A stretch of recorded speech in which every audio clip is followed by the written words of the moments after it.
নারায়ণগড় থানা তথা পশ্চিম মেদিনীপুর জেলা পুলিশের পক্ষ থেকে নারায়ণগড় থানা এলাকার সমস্ত কৃষক, ধান কাটা গাড়ির মালিক, ট্রাক্টরের মালিক ও ধান কাটা গাড়ির ব্যবসার সঙ্গে যুক্ত সমস্ত ব্যবসায়ীদের উদ্দেশ্যে জানানো যায় যে এলাকার সমস্ত রাস্তার কাদা অতি সত্বর পরিষ্কার করুন, অন্যথায় আইনানুগ ব্যবস্থা গ্রহণ করা হবে।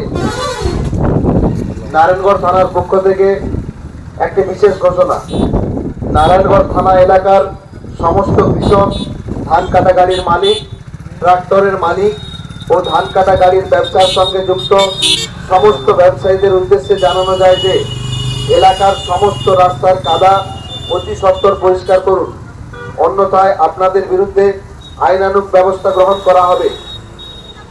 আরেকটি বিশেষ ঘোষণা, ধান কাটার পর ধান জমির খড় নাড়া পোড়াবেন না, যা পরিবেশ দূষণের কারণ, অন্যথায় আইনত দণ্ডনীয় হবে।